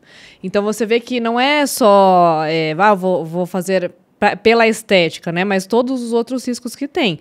Eu acho que sim, precisa ser visto, né, pelo CFM, mas também não dá para falar... o médico, ele tá em autonomia. Se você deixa abrir várias faculdades de medicina e formar milhares de médicos por aí, então, né, agora você quer barrar o que o médico prescreve? Né? Exato, então tem que voltar, fazer... Eu também concordo. Essa outra triagem é então, lá se os médicos estão sem bom senso, né, e fazendo coisas... Então, não é proibir uma coisa em si. É corrigir o ensino, a educação. Eu vou falar bem a verdade para vocês, também dentro da minha opinião e da contextualização. Acho que teve um viés político, porque o Bolsonaro, ele foi no Paulo Musi, ele foi no Cariani, então ele participou durante as eleições de alguns podcasts onde ele se expôs em relação ao apoio ao fisiculturismo. Então, isso teve um impacto também, até porque foi a esquerda que acabou ganhando ali. Então, eu acho que é toda uma contextualização. Então, assim, olhando para o mundo médico, né? Olhando para a parte da endócrino, olhando para a parte da nutrologia. Então, a gente pode utilizar, a gente pode continuar prescrevendo dentro de um bom senso o paciente sarcopênico, o paciente na menopausa, o homem, né, num déficit ali, numa deficiência de testosterona pela idade ou pela massa muscular. Então, isso que é o que a gente já trabalha, como eu disse. Parece que a gente trabalha só com a estética, mas não, a gente tem essa questão de melhorar. Eu repunho no meu próprio pai, então, assim, o quanto que a testosterona tira o homem, por exemplo, de um processo depressivo. E a mulher também. E a mulher também. Quantas mulheres na menopausa, né, até a menopausa é uma fase de risco da mulher entrar em depressão, crise de ansiedade, né? Então, você estar com ela nesse momento e dar o que ela precisa, né, o suporte, mesmo que seja um hormônio, que ela vai estar em defasagem aí, o quanto que é importante, porque não adianta, você vai tratar, e aí ela chega pra mim, se eu não vê-la como, olha, ela é uma mulher na menopausa, ela precisa de um endócrino, ela precisa de um nutrólogo, e eu só dar remédio pra ela, não vai funcionar. Não vai. Ela tem que fazer uma reposição, ela tem que ser orientada, né? Então, acho que é muito mais do que, foi lá, escreveram que não é para prescrever, né? E aí também ressaltar, né, e lembrar que sempre existiu, vai continuar existindo. E eu acho que agora piora-se o quadro, né? Porque existem esse mundo underground onde fazem uso desses anabólicos que nem estão dentro da Constituição. São muitas vezes anabólicos que são para animais e tudo mais. Tem alguns que causam um transtorno psicológico muito grande. Então, vários contextos, por exemplo, da trembolona, que mexe tanto com a parte cognitiva que pessoas chegam a se suicidar, a ter realmente um transtorno de personalidade muito grande e impactante. Então, eu acredito que sempre que o paciente puder, né, ter um aconselhamento médico, e qual que é a minha visão hoje? Que o médico, ele vai estar ali, você vai ter que vir acompanhar aqui só para ver se vai dar ruim o que você tiver por fora. Mas eu não posso te passar nada. Finge que não vê e vai acompanhando as complicações. Praticamente vai ser isso. Então, eu acho que é um pouco de hipocrisia, entende? Eu acho que, assim, não tem que ser liberado. Não, você pode fazer o que você quiser. Não. Eu acho que primeiro tem que selecionar e observar até pela própria receita. Porque eu, por exemplo, como médica, eu não quero fazer o paciente ficar, por exemplo, com uma testosterona de 2.000, 3.000, como eu já vi médicos fazendo. Mas então, é isso que eu comentei. Infelizmente, a gente vê por aí. E isso a gente sabe que não é saudável. Então, assim, tem que deixar dentro da fisiologia, dentro do que é natural. Então, assim, por exemplo, paciente, vou falar do meu pai, 200, 250. Pô, se eu deixar meu pai com 500, olha só o tanto que o upgrade da vida dele, o tanto que já não é, entendeu? Então, assim, eu acho que sempre que você consegue olhar o paciente mesmo, assim, o que cada um precisa é o que vai fazer a diferença. E vai melhorar a qualidade de vida como um todo, não é questão de estética, né? Mesmo porque saúde não é só ausência de doença, né? Envolve toda essa questão de autoestima, de confiança, de ânimo, né? De disposição. Pro seu pai ficar mais, né? Conseguir uma mobilidade, ele treina, né? Ele tá super animado. É um bem-estar físico e mental. Então, eu acho que a gente tem que realmente continuar com o nosso bom senso e as boas indicações, e quando bem indicado, explicar, né, sempre bem para o paciente, para ele não ter dúvidas também. E é isso, eu espero que eles achem uma forma aí de dosar isso melhor, né? Essa restrição, que acho que ainda não é a solução. Que eles tentaram achar uma, mas ainda não foi não é isso que vai... Acho que vai indo, vai rodando, né? Eles fazem de uma forma, daí... Acho que foi uma forma de frear mesmo esses casos muito bizarros que estavam tendo. Realmente, que realmente iam fazer mal. E agora é ver como eles vão, né, fazer mesmo essa fiscalização. Porque essa é a questão. Né? Se nada mudar, aí realmente não vai mudar nada. E sobre a atividade física, né? O exercício físico, né? Você também orienta o paciente qual é o tipo de exercício melhor, né? Para o ganho de peso, para o que ele quer? Ou não, você deixa livre para escolher o que ele gosta mais? Como que é? Eu sempre tenho uma filosofia, né? Exercício, qualquer um que você quiser. Você faça. Do jeito que você quiser, na hora que você quiser. O importante é que você realmente faça, né? Mas, assim, tem algumas diferenciações. Então, primeiro que eu vou ver pela avaliação. Então, por exemplo, veio lá a avaliação da bioimpedância, que é uma das ferramentas que a gente tem. Então, o paciente veio lá na descrição, ele precisa ganhar músculo e perder gordura. Ou, às vezes, está lá, ele só precisa perder gordura. Então, eu vou muito analisar como está a composição corporal dele naquele momento. Então, se é um paciente que tem ali um ganho muscular indicado, então, eu sempre vou falar, olha, você precisa iniciar pela musculação. Porque o músculo, ele é o queimador de gordura, né? O músculo é o combustível ali para você rodar com mais velocidade. Mas o aeróbio, né, o exercício cardiovascular, ele também é muito importante para mobilizar gordura. Então, não existe o que é melhor, né? Vai lá, a musculação não.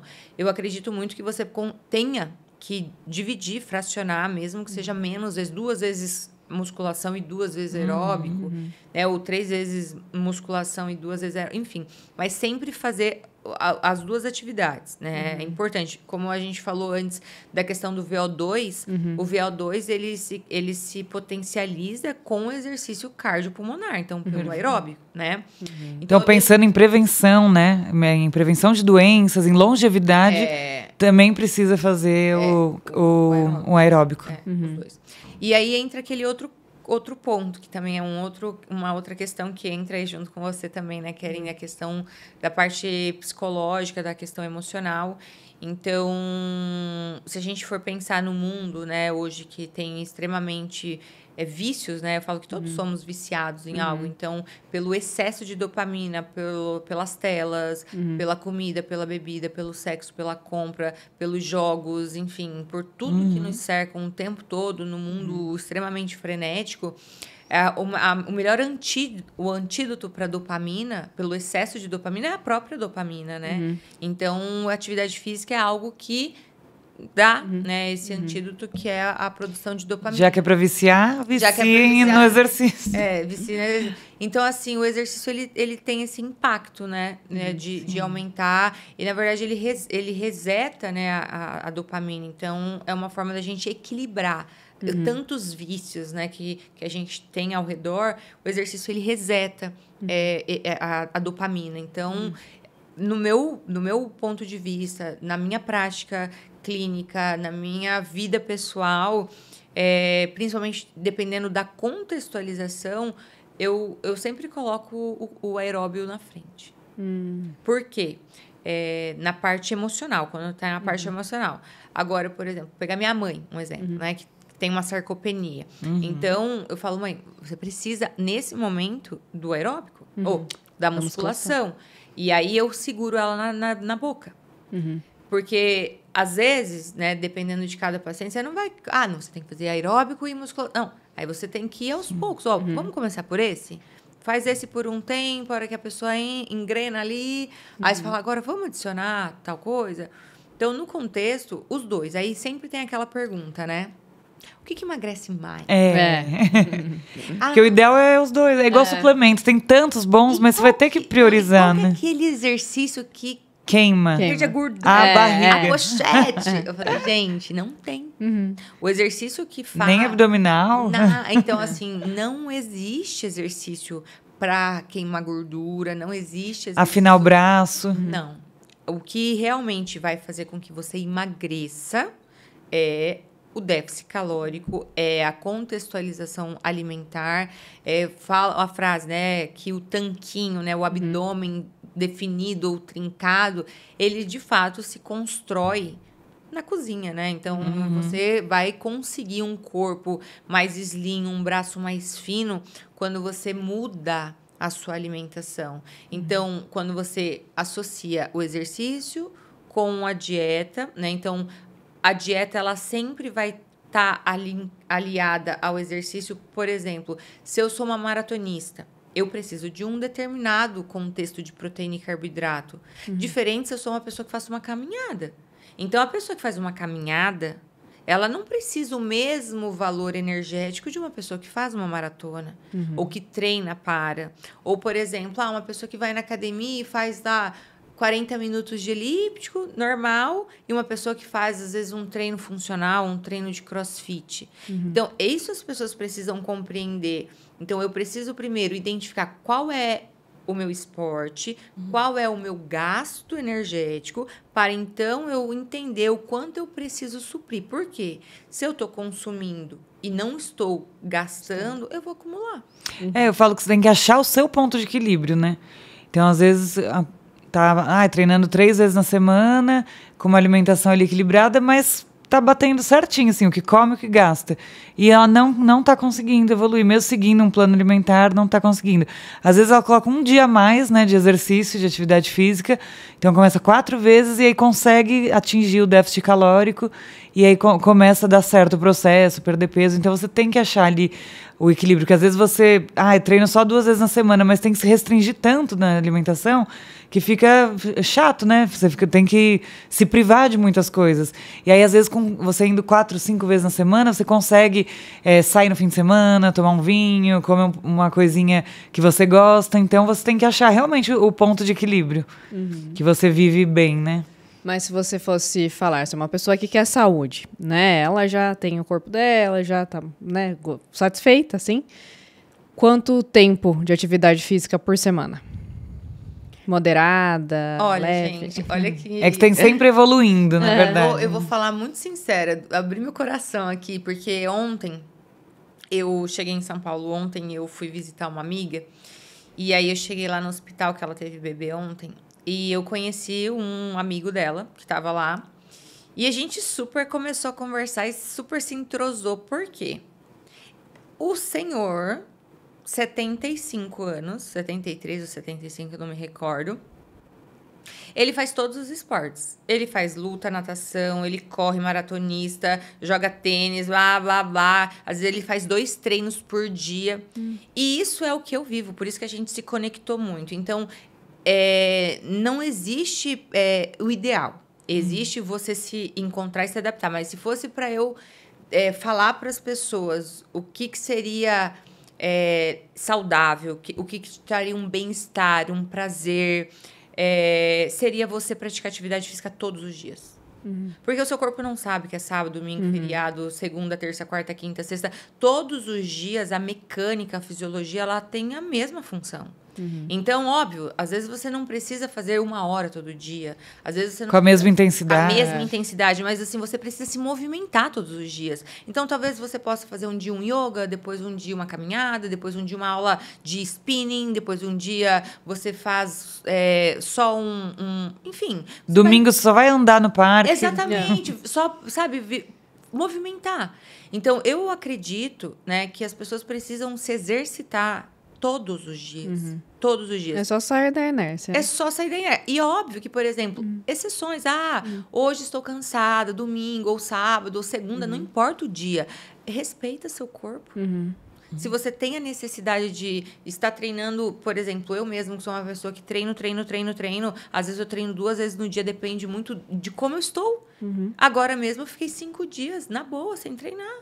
Porque eu não tenho mais aquela coisa, eu preciso treinar, meu Deus, eu preciso. Não, eu respeito, tá tudo bem, depois eu volto, eu sei o E às vezes até o ciclo menstrual, né? Mulher tem muito isso. Às vezes tem dias que não tá legal e tudo respeita, né? Fica ali uns 2, 3 dias. É muito engraçado isso, porque, na verdade, se a gente for analisar, a parte hormonal, ela dá mais força. Mas aí entra a individualidade. Porque, por exemplo, eu mesmo, né?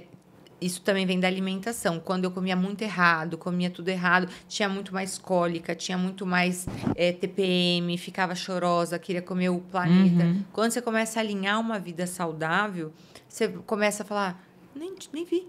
Nem TPM. Nem tive TPM, ou nem vi. Quando eu vi, já tinha menstruado, nem surtei, nem briguei com ninguém. Mas é bem isso, porque eu falei, né, no outro episódio, que eu parei o anticoncepcional, né? Que essa daqui ficava o tempo inteiro, que eu tinha que parar.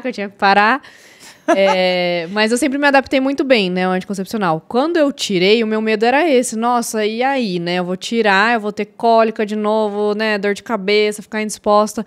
Só que eu vinha já mudando minha alimentação, suplementando, né? Fazendo atividade física sempre, assim, pelo menos 3, 4 vezes por semana eu faço, né? Musculação. Olha, eu tive... Agora, né, semana passada eu fiquei, né, menstruada, não tive nada. Como se não tivesse. Tá, mas eu vou falar uma coisa agora também. Tem muitas meninas que acontece igual ao seu caso. Eu vejo, por isso que eu ficava te enchendo mesmo pra parar, que começa a tomar pílula com 13 anos, quando menstrua, e nessa fase é muito normal você ter tudo mais exacerbado. É normal, no começo é irregular. Não, mas eu já fiquei, assim, E aí você fica ali 20 anos tomando e você nem sabe mais como é seu ciclo sem tomar, não entendeu? sabia, mas em alguns momentos que eu tinha que parar, por exemplo, a pílula um tempinho, assim, vou ficar 7 dias, né? Entendi, era ruim. Era muito ruim, muito desconfortável mesmo, assim. Eu tinha muita dor, né? E aí mudar tudo isso, mudar minha rotina, né, fazer tudo diferente pra minha saúde, ver o que é bom pra mim, né? O que eu como, que me faz bem e o que eu... Olha, eu presto atenção no que eu como. Né? Eu já ouvi você falando nas suas redes sociais, você senta lá no sofá, né? E aí começa a comer. Você nem sabe o que você está comendo, né? Então eu comecei a prestar atenção no que eu estava fazendo, no que eu estava comendo. Fui, né, a nutricionista, organizei tudo, minha rotina, e vi que, nossa, eu melhorei muito mesmo, né? Mas tem isso também, das pessoas também não saberem o que comem, né? Fala um pouquinho, porque esse vídeo é muito maravilhoso, o seu do Instagram é muito bom. E eu sei que você aborda muito essa parte comportamental, né? Como você consegue entrar ali na cabeça da pessoa? Quais os hábitos, assim, que você mais vê que são prejudiciais? Tipo, esses hábitos que você falou do tudo ou nada, sabe? Essas coisas meio infantis, ou de a pessoa chegar cansada e comer vendo TV... Então, antes, né, de chegar... Na verdade, quando a gente ainda estava na clínica médica, né, fazendo clínica médica, eu lembro que a gente estava rodando na endócrino lá. A gente fez juntas, pra quem não sabe. Eu e a Camila, a gente fez no IANSP, E aí, quando a gente estava rodando lá no IANSP, eu lembro que a gente estava rodando na endócrino, e eu conversando com um dos preceptores, o ambulatório de bariátrica, e eu falei, eu não sei, eu tô meio na dúvida se eu faço psiquiatria e tal. E aí eu lembro que ele falou bem assim, tá, mas é porque obesidade e psiquiatria estão ali, né? Os dois estão, porque é uma compulsão, e bariátrica, então? Um transtorno, querendo ou não, compulsão alimentar, é um transtorno psíquico, transtorno, né? E aí depois eu rodei na psiquiatria lá no servidor também, e vivenciando e vivendo tudo aquilo. E aí eu tinha sempre essa ânsia de entender o comportamento. E eu falei, gente, pera lá, eu quero entender mais. E aí eu comecei a estudar muito sobre comportamento, sobre mentalidade, sobre feridas emocionais, sobre ser humano, sobre as crenças, sobre o que está internalizado dentro de cada um. E aí, quando você começa a investigar isso, a maioria, né? A gente tem as mesmas raízes, né, neuronais. Então, óbvio que nem todos vão ter as mesmas crenças. Mas são poucas as crenças. Então, eu falo que, do mesmo jeito, não sei se vocês já ouviram falar, mas a psiquiatria trata muito isso dos temperamentos colérico, sanguíneo, fleumático e melancólico. Então, assim, se você for ver, tem 4 tipos de gente. Você entende? Esses 4 tipos de gente, você é melancólico, você é sanguíneo. Você já sabe o que você vai entregar para cada um deles. Eu já ouvi falar, Cá, mas quer explicar um pouquinho? Rapidinho, assim? Sim, e isso é uma das coisas porque eu fui buscar. Então, eu fiz, vamos dizer, uma formação em terapia, e eu fui buscando, eu estudo muito essa parte de psicologia analítica, do inconsciente, Freud. Fui me interessando porque eu entendi que eu implementando isso dentro da obesidade, isso me traria mais resultado, que é o que eu busco. Com certeza. Né? Hoje até uma médica amiga, coloquei ela dentro do meu programa e hoje ela me mandou e eu comecei a gritar e saltar, daí o menino lá ganhou na Mega Sena. Eu falei, nossa, ela teve resultado. Ela emagreceu. E eu lá, dele começou a dar ganhou na Mega Sena. Mas aí o que acontece? Porque eu comecei a entender, né? Então, se eu sei quem porque a gente tem, né, introversão, extroversão, aí tem as personalidades, aí eu comecei a entender. O melancólico, né, dividindo aí, o melancólico, que é o meu perfil. Então, quando você conhece quem é você, é muito mais fácil. Então, eu flutuo em alguns perfis depois que eu me conheci também. Então, eu tenho naturalmente um pouco mais da melancolia. Então, eu sou uma pessoa mais calada, uma pessoa que sou muito disciplinada, eu sou tarefeira. Então, eu pego o negócio, eu sigo o roteiro, eu gosto de seguir roteiro. Então, eu passo rotina. O passo a passo. Então, o melancólico, ele é disso. Ele quer que você dê na mão dele, ele não quer saber o que quer. Ele me fala o que quer que eu vou fazer, né? E se a gente for pensar depois no colérico, né? Que já é o tipo mais líder, o tipo que faz acontecer... Ele já é o tipo que ele quer dar ordem. Mais dominante. Então é o mais dominante. Então, por exemplo, não adianta eu pegar e falar para ele, olha, faz assim. Eu posso até falar, mas ele vai fazer do jeito dele. Então, como eu uso? Como você quer fazer? Como fica bom para você fazer? Então, eu dou na mão dele a autoridade. Então, o colérico, ele é ele que manda. Ele que decide. É aquela coisa. Ele vai falar bem assim para mim. Quanto é que eu tenho que emagrecer? E eu vou falar, quanto é que você quer emagrecer? Então, assim... É aquele paciente que não adianta dar... Tem muitas dietas, tipo, aquela prontinha, certinha. Um alface, um tomate, não sei o quê. O colérico, ele vai falar assim, quanto eu preciso emagrecer?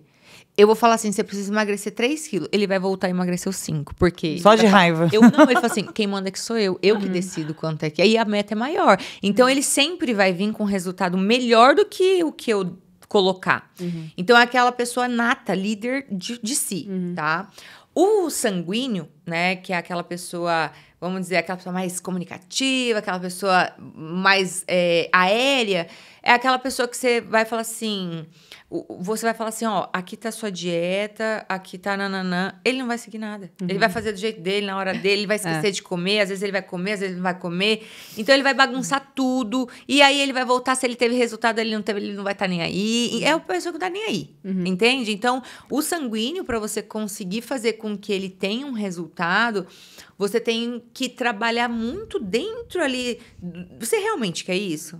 Porque às vezes ele sabe, acaba. Será? Tá bom, não sei. Mais então, confuso. Ele é mais confuso, exatamente. E o fleumático, ele já se assimila ali junto com o melancólico. Então, ele é uma pessoa que ele gosta... Mais calculista, ele gosta do passo a passo, ele não quer causar confusão. Então, tipo assim, se ela falou que é pra eu fazer isso, eu vou fazer. Porque se eu vou desagradar. Eu vou desagradar. Ela vai ficar brava comigo. E aqueles pacientes que não querem retornar quando não conseguiu fazer. Esses são os fleumáticos. Tipo, eu não fiz o que ela falou, então eu nem vou voltar. Então, assim, você começa a ter essa percepção, né, dos perfis mesmo. Isso impacta diretamente. Ajuda muito, né? Você personalizar mais ainda o tratamento. Cá, então, para fechar, vamos... Assim, se você tivesse uma camiseta para colocar uma frase para você andar com a camiseta, com uma frase, o que você colocaria numa camiseta? Eu colocaria o nome do meu projeto, Reconstrua Você.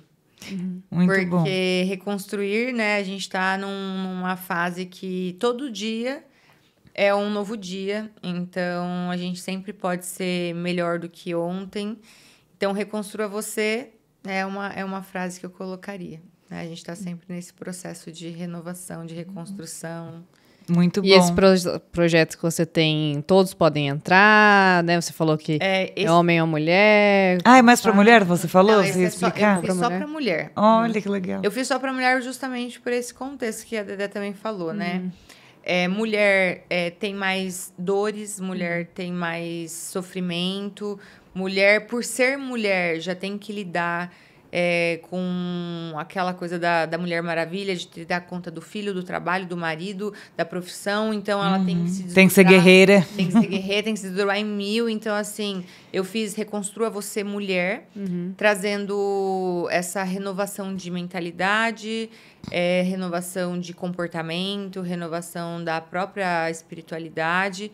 E dentro do projeto, eu trabalho justamente essa questão, que não existe, né, a dieta ideal. Então, existem as estratégias que você vai aplicar e você vai ver qual você se adapta melhor. Perfeito. Então, é um projeto que eu também dou autonomia para que elas consigam, depois do projeto, continuar caminhando sem rodinha, né? Sim.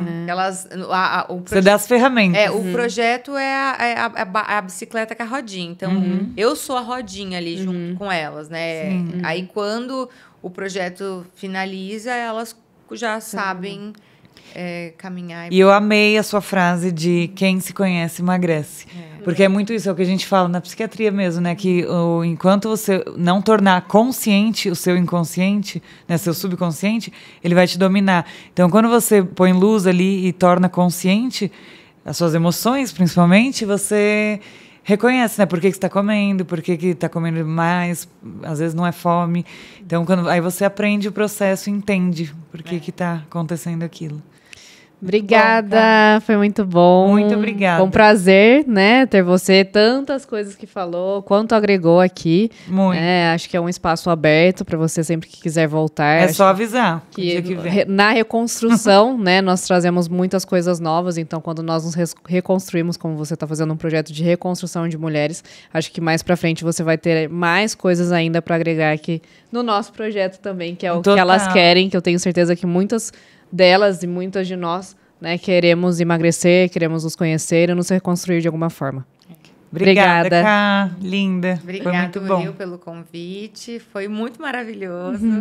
Muito sucesso para vocês e elas querem, viu? Sim. Elas querem. Elas sempre querem.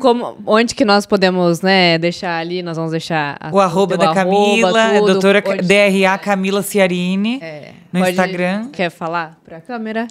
Doutora Camila Ciarini, então é DRA Camila Ciarini. A gente vai deixar aí na legenda. Né? No Instagram. E lá, pelo link na bio, vocês conseguem acessar o programa Reconstrua Você. Lá no meu link, lá na página, no Instagram, tem o link lá. Reconstrua Você Mulher é um programa voltado não só para o emagrecimento, falo que é um emagrecimento físico, mental e espiritual. Quem se conhece, emagrece. Isso mesmo. Linda. Obrigada, pessoal, por mais esse episódio, que vocês estão aqui até o fim com a gente. E encaminha aí, compartilha com uma amiga que precisa de alguma dessas informações. E não esqueçam de se inscrever. Se inscrevam no canal, curtam, compartilhem, né? Lembrando que esse daqui é mais um episódio da série de emagrecimento e corpo e mente. Então, teremos mais 2 episódios. Fiquem ligados e... Até o próximo. Até o próximo. Tchau, tchau.